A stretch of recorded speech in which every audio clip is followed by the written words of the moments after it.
прошлом видео я сделал шлем Карантира из небезызвестной игры Ведьмак 3: Дикая охота.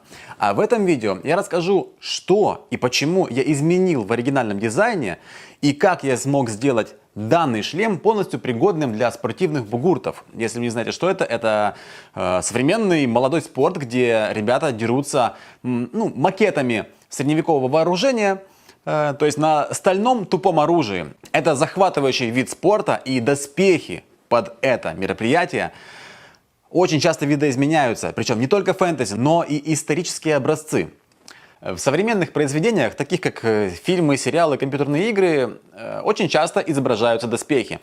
И в большинстве случаев то, как они выглядят, настолько далеко от реальности или вообще практичности хотя бы, что иногда хочется рассказать о том, как в принципе должно быть, а как быть не должно. И одно дело, когда дизайн сделан настолько вкусно, интересно и по-особенному, что нереалистичность в принципе является как бы фишкой этого стиля. Например, Warcraft 3, там где очень большие доспехи и гипертрофированные, скажем так. Но это смотрится, это в определенном смысле такой стиль. Но в других случаях, когда изображение доспехов должно подчеркнуть реалистичность происходящего, то есть мы должны поверить, что это все по-настоящему. Например, доспехи солдат из Ведьмак 3, нильфгаарцев, доспехи Тимерии, Редани, доспехи рыцарей Тусента. Я верю в это, потому что доспехи сделаны с хорошей отсылкой на реальные доспехи.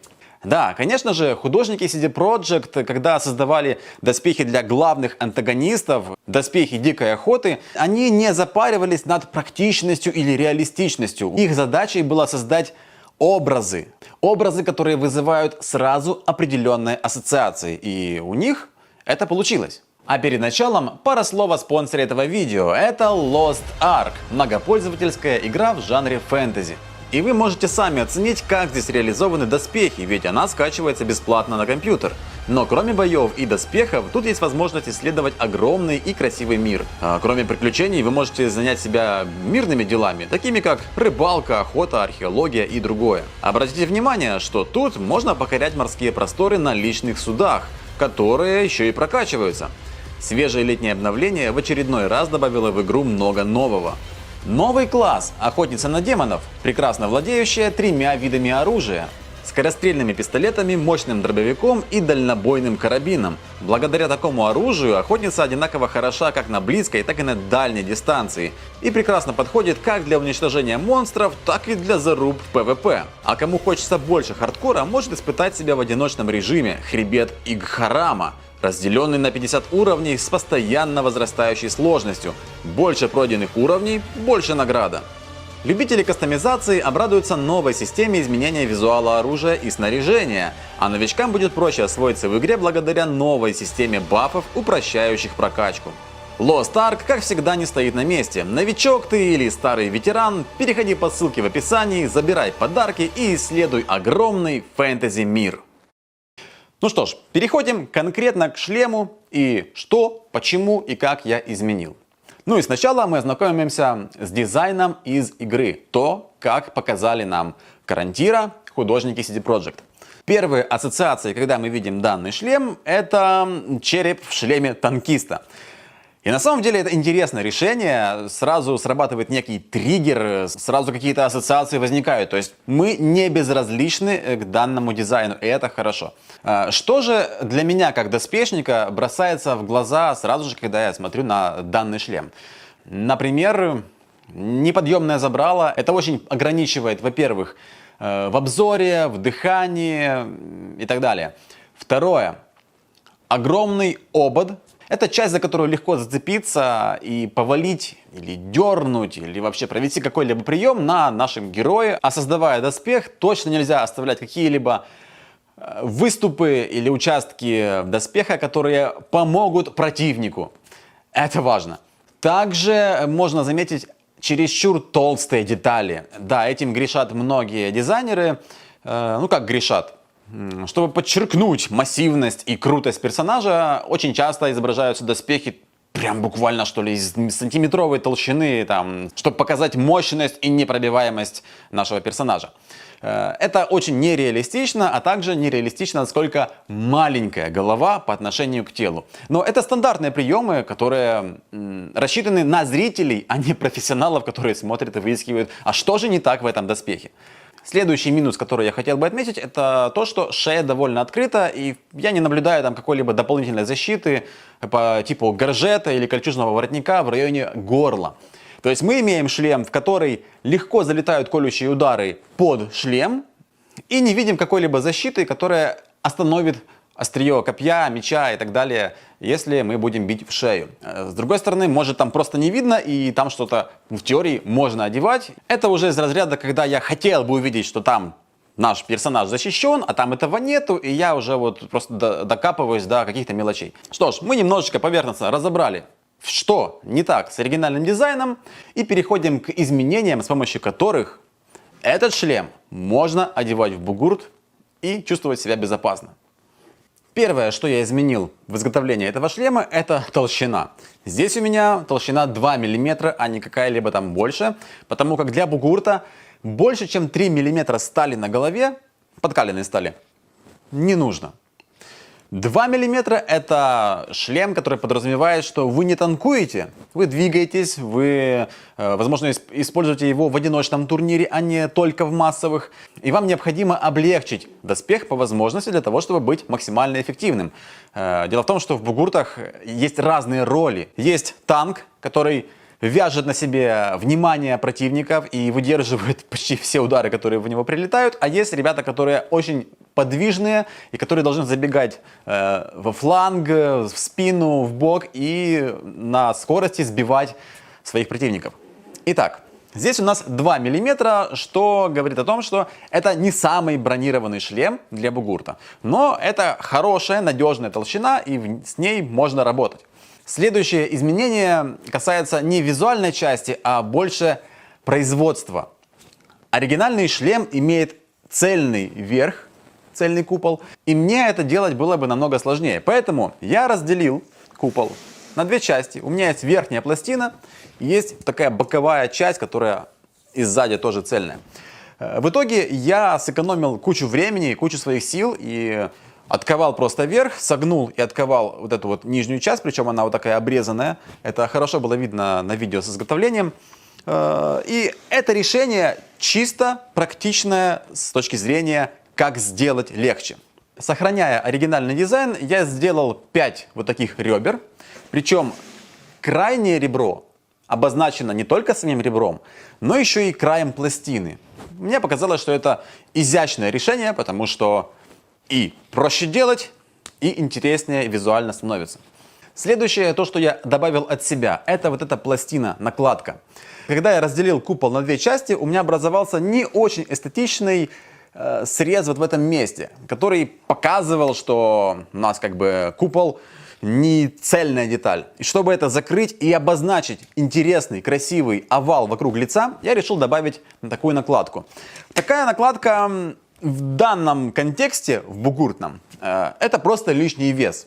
Данное решение продиктовано с точки зрения визуального улучшения, но никак не практичностью. Хотя, если бы этот шлем позиционировался как для средневековья, то данная накладка была бы таким усилением, которое не позволило бы просто так разрубить или прорубить этот шлем вот в этом месте. Причем это основные зоны, куда будут приходить удары, если у нас противник спереди.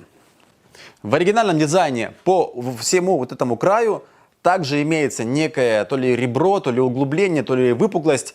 И именно это я и имитировал просто другим методом. А именно вот такой накладкой. Третий момент, который я изменил. Вот эти нижние детали на дизайне кажутся очень толстыми. У меня же, как я говорил, здесь толщина всего лишь 2 мм, поэтому я сделал так.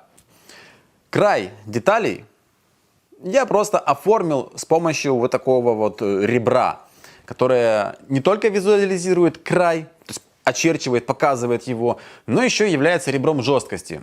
Когда материал имеет такое ребро, его сложнее согнуть, ну и сложнее прорубить, потому что нужно разрубить большую толщину металла, чем если бы этого тут не было. К тому же я добавил еще один момент. Нижнюю деталь я сделал подвижной. Вот так. Возможность приподнять или опустить голову на лишний сантиметр иногда бывает очень важной. Следующее мое изменение, ну или не изменение, но как минимум в игре этого не видно, непонятно, а я же это сделал. Как я и говорил, вот такой обруч — это, ну, как бы рычаг для вашего противника, то есть это для вас минус. Поэтому я его сделал съемным. Да, решение очень примитивное, скажем так, даже грубое. Тут просто два болта, которые прямо вот видно прямо сейчас. Но это самое простое, быстрое и надежное решение, которое я вот на тот момент смог сделать. Изначально я хотел сделать обруч с такими пинами, и чтобы вот этот обруч так вот хоп, вставился и мог выниматься. Я даже это сделал, но из-за того, что обруч имеет свой вес, имеет свою длину, это все шаталось, вываливалось, разваливалось. Поэтому я понял, что так работать оно не будет. И единственным решением на тот момент было просто сделать два отверстия и два болта. Эти болты вынимаются, там сделан специальный карман, с помощью которого можно пролезть мимо подшлемника и эти болты убрать. То есть, если этот шлем будет использоваться в бугурте, эта штука обязательно снимается. Украшение само по себе очень прикольное, но лучше бы его делать не из железа, не знаю, из дерева, из кожи. Что-то, что было бы легко заменяемым, не являлось рычагом для вашего противника и при этом, да, являлось определенным атрибутом данного героя и сразу добавляло бы узнаваемости. По такому же принципу, как вот гребни на римских центурионах или же флажки на рыцарях 15 века, то есть в шлем вставлялся флажок, который обозначал, что это там сержант или какой-нибудь там главный офицер, которого нужно слушать. Идем дальше. На оригинальном шлеме на забрале имеется какой-то крестообразный рисунок. Если честно, мне он почему-то не нравится. Поэтому я данный крест, во-первых, сделал сквозным, потому как на игровом варианте, по-моему, это не сквозные отверстия. А во-вторых, я вот изменил просто дизайн данного креста. Да, я сделал что-то крестообразное, с такими насечечками, в общем, таким интересным вот вариантом. Это, скажем так, отсебятина, ну просто мне так понравилось. Ну и то, что оно сквозное, во-первых, позволяет чуть лучше дышать, во-вторых, позволяет через это дело немного смотреть. Ну и как вы видите, также добавлено множество отверстий, во-первых, по правой стороне, потому как правая сторона у нас в средневековых шлемах обычно менее ударная, потому что вы деретесь в основном против правшей, и удары от них самые сильные прилетают в левую часть. Поэтому в правой стороне насверлено больше отверстий, а в левой меньше отверстий. В этом есть определенная логика средневековых доспехов. Также добавлено отверстие вот здесь под глазом. Вот этих двух глазных отверстий будет жутко мало. В них будет очень плохо видно, что сразу же повлечет за собой последствия. А раз у нас забрало не поднимается, жизненно важно иметь множество отверстий, через которые наш карантир будет видеть, где этот гребаный ведьмак и куда он перемещается, и как его получше бы отдубасить своим посохом. Так же, как и на оригинальном дизайне, у меня сохранились вот эти прорези, щели внизу забрала. Это визуально важные элементы, потому что наш купол, как будто бы стальной капюшон, расширяется к низу, имитируя в некотором смысле одежду, что ли, да? Но это щели. И как хорошо было видно из прошлого видео, сюда легко залетает колющий удар. Вот почему я говорил о защите шеи, о защите горла, которого не видно в оригинальном дизайне. Забрало у меня приварено к куполу изнутри. И сварка у меня заканчивается где-то в этом месте. Если этот шлем будут бить, а его будут бить, то удары будут приходить как в верхнюю часть, так и в нижнюю. И самое главное, при ударах в нижнюю зону, вот в забрало, вот сюда вниз, эти пластины начнут двигаться. И высока вероятность разрушить сварной шов вот тут, где он заканчивается. Или же сварной шов разрушится, или же материал возле сварного шва. Не знаю, что произойдет быстрее, но в общем это не очень приятно. Именно поэтому я добавил вот такие грубоватые пластины, но которые у меня сейчас фиксируют низ шлема. И данная конструкция теперь менее подвержена разваливанию сварного шва вот здесь, вот возле забрала, где приварено. Данные щели несут не только минус, но и плюс. Это щели, через них легче дышится. Что же у нас внутри шлема? А внутри шлема у нас подшлемник. Без такого подшлемника даже высокородных АНЛ можно отправить в нокаут ударом просто мощной деревянной дубиной. Чтобы этот подшлемник установить внутри шлема, Приклепана кожаная полоса вот здесь снизу и вот тут на лбу. Кожаная полоса проходит внутри, к ней пришивается подшлемник. Все очень примитивно и просто. К тому же здесь есть ремень, с помощью которого шлем застегивается на голове. Вот так. И теперь шлем не слетает в борьбе, от ударов и так далее. Для бугуртов данный ремень жизненно необходим, и без него никто, во-первых, не выйдет в бой, а во-вторых, вас еще и не пустят туда.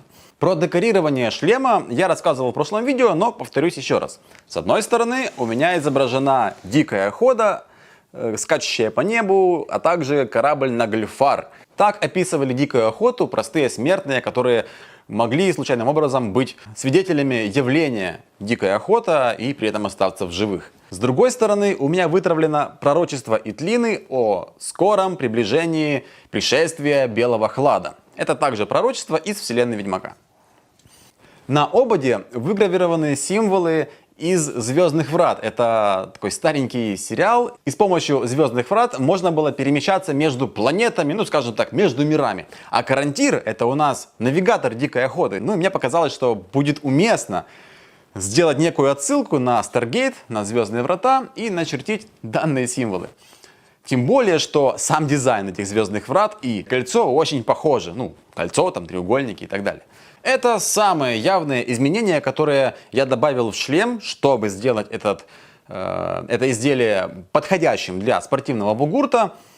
И чтобы я мог его сделать, потому что из толщины в 1 сантиметр или даже в 5 миллиметров данный шлем было бы делать очень тяжело, и этот шлем был бы не жизнеспособным. Его нельзя было бы применять сегодня в бугурте. Он был бы слишком тяжелым. Следующее, о чем бы я хотел поговорить, а мог ли такой шлем использоваться эффективно в Средневековье? И как вообще он может пересекаться с реальными историческими аналогами? Начнем с того, что похожих шлемов на данный шлем просто не было. Если мы выкидываем забрало, у нас остается такой как бы капюшон с обрезанным лбом. Большинство шлемов проектировались так, что можно было носить их или с забралом, или без забрала, но даже без забрала у нас всегда закрывался лоб. Здесь же этого нету. Данный шлем жизнеспособен только вот в этой конструкции, когда у нас все закрыто. И лицо, и купол. Следующим моментом, который стоит понимать, это от чего должны были защищать доспехи. Понятное дело, от оружия и от ударов, но от каких? Смотрите, рубящий удар мечом данную толщину никак не пробьет. Мечом, топором, в общем, лезвием это не пробить. Даже клевцом очень низкий шанс пробить такую толщину. 2 мм однородной стали. И даже если боец обладает настолько мощной силой, чтобы сделать большой замах и приложить настолько большое усилие, чтобы пробить данную толщину, то в момент этого удара он слишком открывается для колющих ударов. И есть мнение, что в средневековой войне колющие удары это была основа всего. Вооружить отряды копьями намного легче, дешевле и так далее. А также научить пользоваться копьем намного легче и проще, чем мечом. Тем более, что в плотных построениях лес-пик, как показала практика, более эффектны и эффективны, чем построение с мечами или каким-то другим ручным оружием, не стрелковым. Так, к чему это я веду? Колющие удары. А колющие удары у нас желательно отводить в сторону, но никак не захватывать вот сюда, в нижней части, и никак не делать вот такие углубления, в которые, если мы попадаем, там у нас оружие обязательно начинает соскальзывать внутрь глаза. Да, я, кстати, сделал такую отбортовку по самому краю глаза. Кстати, примеры такие есть на антропоморфных личинах, то есть личины, которые сделаны как бы как человеческое лицо, различных восточных личинах и личинах Киевской Руси. Отбортовка наружу. И она реально работает. То есть, когда я колол копьем вот сюда, я очень часто цеплялся за край вот этого бортика, и у меня кончик оружия не пролетал внутрь. Но все равно я понимаю, что мы имеем вот такую огромную глазницу, и все, что попадает в этот периметр, будет стремиться залететь в глаз. Это ненормально, когда мы проектируем доспех, который должен противостоять колющим ударам. Ну и однозначно вот этот момент, это тоже место, куда просто мы попадаем вот в эту половину, вот попадаем сюда, вот сюда, и у нас оружие улетает прямо вот в горло. Даже если там какая-то есть защита, нельзя проектировать защитное вооружение так, что у нас оружие просто пролетает и направляется в тело. Как же решали данную проблему в Средневековье? Можно сказать, что ближайшим аналогом этого шлема в Средневековье являются грандхельмы или топхельмы. Почему? Грандхельмы, топхельмы похожи на вот такое вот ведро. Внешне вот вообще не похожи, но у них есть главная базовая суть. Эта штука надевается на голову вот так, и у нас вот есть снизу, вот здесь, некоторая щель, через которую можно как бы и дышать, но можно и получить заточку в горло. Этот шлем точно так же надевается на голову, он точно так же не имеет подъемного забрала, он точно так же имеет ограниченный обзор. То есть по функционалу, скажем так, ближайшим аналогом в Средневековье, наверное, это грандхельмы и топхельмы. А грандхельм это у нас что? Это кавалерийский шлем. И от чего он должен защитить? Правильно, от таранного удара копьем. А желательно не просто защитить, а отвести в сторону. Именно поэтому эти шлемы проектируются так, что все, что будет попадать сюда, будет съезжать в сторону. Да, у нас есть глазная щель, в которую, если именно в нее попасть, то будет проблема. Но некоторые такие шлемы проектировались с очень узкой глазной щелью. Некоторые из них делались специальной отбортовкой, что если у нас острие поедет вверх, оно упрется и соскочит. И чтобы пройти внутрь шлема, нужно попасть четко в эту щель. То есть не заехать туда, потому что попадая вверх, у нас копье улетает вверх. Попадая в нижнюю часть, скорее всего, копье будет улетать вниз. А если мы здесь еще сделаем отбортовочку, что часто было на средневековых шлемаках, то колющий удар просто не может проникнуть сквозь шлем. Пробить такой шлем даже таранным ударом, я думаю, практически нереально, потому что нужно попасть, во-первых, четко перпендикулярно в плоскость, а шлем у нас сферический, с множеством наклонов. Это очень сложно и мало реалистично. Во-вторых, хоть и таранный удар копьем страшно сильный, скорее всего он создаст огромный мощный толчок, который выбьет всадника из седла, но не пробьет этот шлем. И если у меня сейчас здесь множество отверстий на моем шлеме, то в средневековых вариантах этих отверстий практически не было. То есть обзора здесь было очень мало. Главное применение данного шлема это именно кавалерийская атака. Атака тяжелой кавалерии на пехоту или на другую кавалерию. И оправдан был этот глухой закрытый шлем, в котором почти ничего не видно, в котором почти ничего не слышно и в котором трудно дышать было, только именно в момент атаки или отражения такой атаки. Во всех других случаях, я думаю, что средневековые рыцари просто скидывали этот шлем с себя, потому что обзор был намного важнее, чем просто глухая защита, и ты не видишь, что перед тобой, кто перед тобой, какая вообще ситуация на поле боя и так далее. Понимая, что у нас множество колющих ударов, и понимая, что ближайшим аналогом этому шлему будет грандхельм для кавалерии, мы понимаем, что такой шлем просто непрактичен в условиях средневековой войны. Стоит заметить, что поле боя это не турнир, где будут драться по каким-то правилам. Это и борьба, и клинч, и возня на земле, и попытка убить в партере, что ли. В общем, когда вы в борьбе на земле возитесь. Это удары колющие как копьем, как мечом, а также различными кинжалами, мизерикордиями, которые наносятся уже с очень близкого расстояния. Я считаю этот шлем очень эффектным сегодня, вполне себе практичным в современном бугурте, потому как это состязание по определенным правилам, но плохим для средневековой войны, особенно для конной атаки, потому что вот это все, вот эти все рельефности, выступы, это будет точка, за которую зацепится вражеское копье, и если не сломает шею, точно передаст настолько сильную инерцию, что собьет с ног или выбьет с коня, и, в общем, ничем хорошим это не закончится. Тем более вот эти щели в горло, в шею тоже нехорошо, ненормально.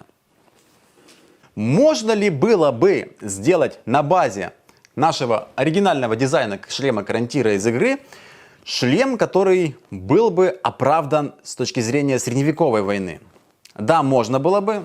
Если бы я был средневековым доспешником, скорее всего, я бы предложил господину Карантиру следующий вариант. Это был бы шлем на базе бацинета и клапвизора. Суть в следующем. Я бы взял округлый бацинет, который бы имитировал нашу округлую форму. Но этот бацинет у меня бы доходил, имел бы вот такой лоб. Забрало же я сделал бы примерно вот таким, но не делал бы такие явные углубления в районе глаз. Забрало однозначно должно быть подъемным, потому что мы поднимаем, мы все видим, нам хорошо дышится, мы можем так идти на марше и полностью в доспехе, например, если нужно. Короче, подъемное забрало это очень-очень правильно для средневекового шлема. К тому же данное забрало может быть еще и съемным. Его можно делать отстегивающимся. Вот. И такой вариант уже имеет всего лишь маленькое открытое лицо и при этом полная защита от рубящих ударов сбоку. А это украшение я бы, наверное, сделал из какой-нибудь твердой кожи, такой, знаете, высушенной, или дерева. Чисто чтобы обозначить нашего господина Карантира. И при этом, чтобы если за эту штуку цепляются, то данное украшение просто разваливалось и не давало никаких преимуществ для противника. И да, к тому же я бы добавил вот такую бармицу, которая надежно защищает нашу шею. Выглядит это примерно вот так.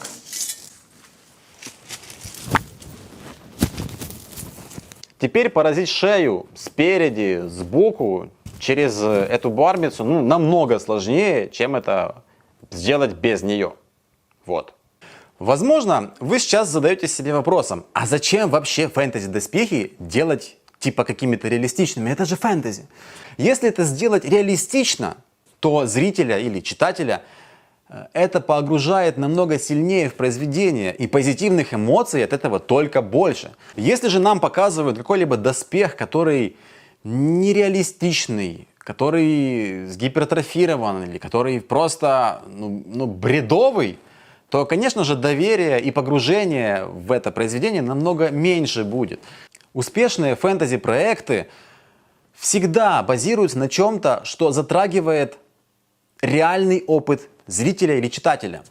Это может быть не только доспех правдоподобный, это может быть поступки главного героя, это может быть реалистичные какие-то ситуации. Чтобы погружение в произведение было более качественным, создатели, авторы должны заставить поверить во все происходящее.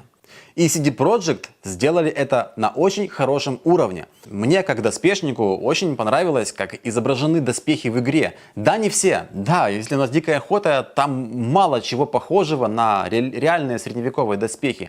Но доспехи обычных людей, обычных пехотинцев, скажем так, имеют очень много отсылок на реальные средневековые, и это приятно. И, наверное, это одни из немногих дизайнов, когда у нас не какие-то огромные гипертрофированные плечи, какие-то странные шлемы, которые призваны только выглядеть как-то прикольно, но при этом они никак не будут функционировать, их невозможно сделать условно средневековыми инструментами, а у нас обычно фэнтези это условное средневековье, то в играх Ведьмак 2 и Ведьмак 3 это отчетливо чувствуется. Да, это не копии средневековых доспехов, конечно же, но отсылок там очень много. Поэтому я считаю, что правдоподобность доспехов, сцены, да чего угодно в произведении должна быть на максимальном уровне. И люди, которые создают игры или фильмы и сериалы, должны работать над этим и не должны относиться так, как отнеслись дизайнеры сериала Netflix к доспехам нильфгаарцев. Это вообще позор. И еще пару слов о данном шлеме. Под прошлым видео многие прокомментировали, видя, как в эту щель и в глазницу залетает копье, прокомментировали так, что именно поэтому фэнтези-доспехи не используются сегодня в Бугурте. Но, ребята, знакомьтесь, это шлем «Волчьи ребра». Один из самых распространенных шлемов сегодня в Бугурте. И что же мы тут видим? А видим мы то, что практически любой колющий удар в лицо пройдет в лицо и остановлен не будет. Дело в том, что сегодня в Бугурте колющие удары запрещены. Кроме того, большинство бойцов, в принципе, в своей практике нигде не используют колющие удары. Да, некоторые из этих ребят дополнительно могут фехтовать в такой номинации, как хема, или вообще заниматься спортивным фехтованием. Но большинство людей даже не тренирует колющий удар. Это я к чему? Что никто даже случайно не пытается уколоть. Именно поэтому, или благодаря этому, даже в таких шлемах люди умудряются более-менее безопасно фехтовать, хотя я, например, всегда говорю, в такой шлем может случайно залететь острие меча, можно случайно напороться даже. И это может привести к серьезнейшей травме.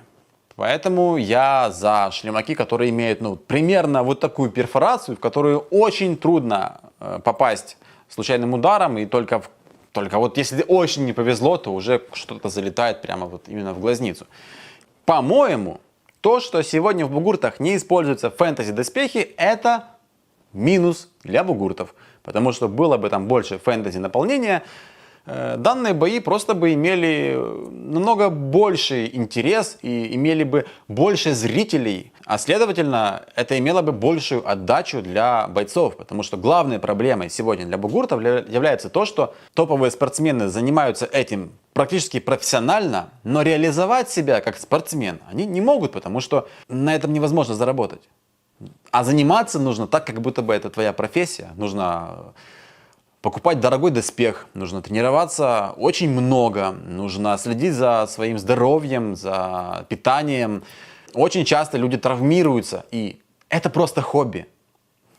А чтобы вывести это на какой-то профессиональный уровень, когда человек, спортсмен, сможет этим зарабатывать, нужно иметь большую популярность. И мне кажется, что именно фэнтези-доспехи могут способствовать увеличению интереса к этим спортсменам, к этим турнирам, к этим мероприятиям в целом. Судя по прошлому видео, вам понравилась эта тема, поэтому я уже делаю шлем самого Эридина. А еще напишите, нравится ли вам такой обзорный формат. Когда я делаю или разрабатываю шлемы, или любой доспех, я на самом деле много чего делаю не просто так. Любой изгиб, любая деталь имеет свой какой-то функционал или свою причину. И эту информацию не очень удобно вкладывать в видео там, где у нас идет изготовление, потому что там и так есть о чем рассказать. Поэтому, если вам понравился вот такой формат, как сейчас, объяснение, что, почему и как в каком-либо шлеме, пишите, сделаю еще. Спасибо патронам этого канала. С помощью вас я докупил себе еще дополнительно оборудование, чтобы делать ролики интереснее и ярче. А также отдельное спасибо подписчику Илье, который взял и подарил мне вот такую огроменную картину с дикой охотой. Я был на самом деле в шоке. Знаете почему? Потому что буквально за неделю до этого я сидел и искал, где бы я мог купить вот такую картину себе. И тут мне звонит некая женщина и говорит: здрасте. Дайте, пожалуйста, свой адрес, мы вам картину вышлем. Первой моей реакцией было послать нахер, потому что я подумал, что это какой-то развод, и меня сейчас хотят развести на деньги. Но пообщавшись культурно, я понял, что вроде бы ничего такого. В общем, дал свои координаты, и мне прислали вот такую огромную картину. Вы понимаете, это в рост человека, блин. Она огроменная просто. Так что, Илья, тебе спасибо, прям вот считал мои мысли и подарил то, что я хотел, то, что я искал. Спасибо огромное. Тем более, что я делаю этих ребят сейчас. Этого я сделал. Этого я сделал. А этого я сделаю. Ну что ж, спасибо, что смотрите меня. И всем до новых встреч в новом видео. Всем пока.